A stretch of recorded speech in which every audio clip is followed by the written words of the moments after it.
अस्सलामुअलैकुम, welcome to एमराद। आज दो टॉपिक्स को डिस्कस करने जा रहे हैं।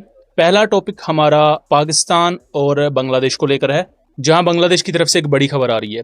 दूसरे टॉपिक में हम बात करेंगे कि ऑपरेशन गजब-उल हक को दोबारा से स्टार्ट कर दिया गया है। ओवरनाइट एक अटैक हुआ है अफगानिस्तान की तरफ से, जिसमें कुछ पाकिस्तानी कैजुअलिटीज की इतलात भी आ रही हैं। इन दोनों टॉपिक्स को डिटेल से डिस्कस करेंगे। अगर हम पहले टॉपिक की तरफ आ जाएं, तो ये बांग्लादेशी ओसन प्लेटफॉर्म्स को आप देख रहे हैं, जो ऑफिशियली ये क्लेम कर रहे हैं कि पाकिस्तान और बांग्लादेश के दरमियान एक डिफेंस डील साइन होगी मई 2026 में, और इस डिफेंस डील में पाकिस्तान एयरफोर्स के पायलट्स ऑफिशियली डिप्लॉय होंगे बांग्लादेश में। बांग्लादेश एयरफोर्स को नेक्स्ट जनरेशन टैक्टिक्स की ट्रेनिंग दी जाएगी। इसके साथ साथ कुछ दूसरे एलिमेंट्स की डिप्लॉयमेंट और प्रोक्योरमेंट को लेकर बात चल रही है।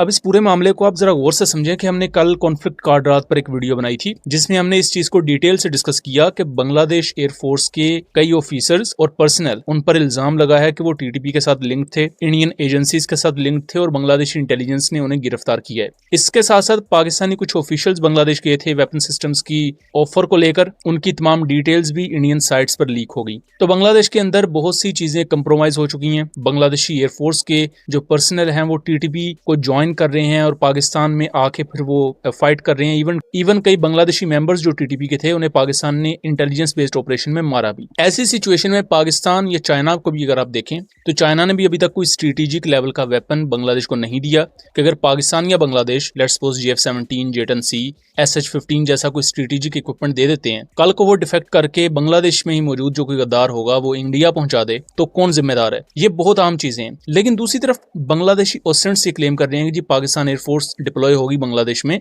ये बहुत बड़ा क्लेम है और इसको लेकर एक स्ट्रेटेजिक डिफेंस पैक्ट साइन होगा मई 2026 में। अभी तक पाकिस्तान की तरफ से या हमारी इतलात जहां तक हैं, हमारे जो सोर्सेज हैं, उनकी तरफ से कोई ऐसी इंफॉर्मेशन नहीं है। बांग्लादेशी साइड क्लेम कर रही है कि जी पाकिस्तान के साथ एक बड़ा डिफेंस एग्रीमेंट वो साइन करने जा रहे हैं। मेरे जाती एनालिसिस में अगर ऐसा होगा तो ये प्रॉपर अमेरिका टाइप डिप्लॉयमेंट होगी। जैसे अमेरिका ने अगर जैकबाद में पाकिस्तानी F-16 ब्लॉक 52 को डिप्लॉय करवाया, तो 7 US ऑफिशियल्स भी वहां डिप्लॉय होते हैं। पहले उनकी तादाद बहुत ज्यादा थी, लेकिन अब उनकी तादाद कम रह गई है। अब मेरे जाती एनालिसिस में अगर ऐसा होता है, अगर पाकिस्तान JF-17 ब्लॉक 3 देता है या पाकिस्तानी पायलट्स ट्रेनिंग के लिए वहां डिप्लॉय होते हैं, तो साथ में डिप्लॉयमेंट होगी ISI की भी। और इंटर सर्विसेज इंटेलिजेंस का बेसिकली काम ही ये होगा, एयर इंटेलिजेंस के साथ मिलकर अपने इक्विपमेंट को, जो पाकिस्तानी मेड इक्विपमेंट होगा या चाइनीज मेड इक्विपमेंट होगा, उनकी वहां पर हिफाजत करना, वो किसी गलत हाथों में न जाए, उस पर इस तरह का कोई भी बैरूनी एलिमेंट, इंडियन एलिमेंट या इंडियन प्रॉक्सीज उस पर ना अटैक कर सकें, ना ही उसको डिफेक्ट करवा सकें।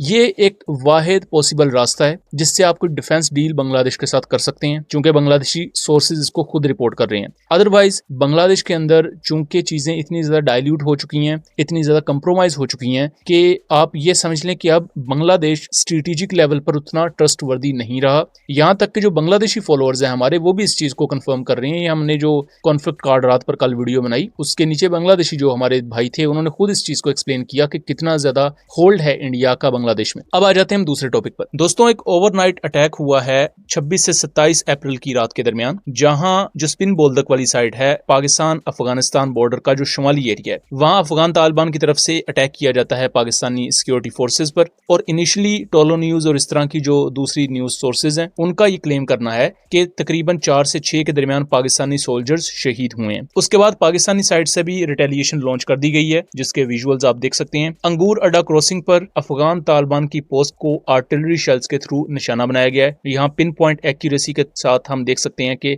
अफगान तालिबान की जो पोस्ट है, वहां पर आर्टिलरी म्यूनिशन गिर रहा है और डिस्ट्रक्शन हो रही है। इसके साथ साथ पाकिस्तान ने ड्रोन स्ट्राइक्स भी कंडक्ट की हैं। ये पूरी सिचुएशन काफी ज्यादा इंटरेस्टिंग इस वजह से हो चुकी है कि अफगानिस्तान की तरफ से जो पाकिस्तान में टेररिस्ट अटैक्स थे, ये जब से ऑपरेशन गजब-उल हक स्टार्ट हुआ, ये बहुत कम हो चुके हैं। लेकिन एक ओवरनाइट अटैक दोबारा से किया गया कि इवन दो चाइना में जो पाकिस्तान और अफगानिस्तान के मुज़ाकरात हुए थे, उनमें ये चीज तय हो चुकी थी कि ये कंट्रीज आपस में एक दूसरे को दोबारा इंगेज नहीं करेंगे और डिप्लोमेटिक मीन्स के थ्रू बातचीत आगे चलेगी। बट अनफॉर्चुनेटली अब क्या हुआ है कि अफगान तालिबान की एक तरफ से अटैक हुआ है और पाकिस्तानी साइड पर कुछ कैजुअलिटीज भी हुई हैं। और पाकिस्तान पे जाहिर बात है, बीइंग अ स्टेट, आप रिस्पॉन्ड करेंगे, और अगर आप रिस्पॉन्ड नहीं करेंगे तो अगला फिर ज्यादा सर पे चढ़ेगा। और इसी वजह से पाकिस्तान ने अफगान साइड पर जितनी भी ये मिलिट्री इंस्टॉलेशंस हैं, इनको 27 से 26 अप्रैल की रात को रिटेलिएशन में हिट किया है। और इसके साथ साथ ड्रोन स्ट्राइक्स कंडक्ट की हैं, जिनमें अफगान साइड पर काफी ज्यादा नुकसान हुआ है, but Afghan ministry of information इस पर कंप्लीटली खामोश है। सो इस पूरी सिचुएशन को हम डीपली एनालाइज कर रहे हैं। इस पर जैसे ही मजीद डिटेल्स आएंगी हम उस पर भी आपको आगाह रखेंगे। सो दोस्तों, ये था एक एनालिसिस। उम्मीद करता हूँ चीजें क्लियर रही होंगी। वीडियो पसंद आई हो तो इसे ज्यादा से ज्यादा शेयर कीजिएगा ताकि इस तरह की मजीद इंफॉर्मेटिव वीडियोस हम आपके लिए लेकर आ सकें। मिलेंगे अगली वीडियो में, तब तक के लिए अल्लाह हाफिज।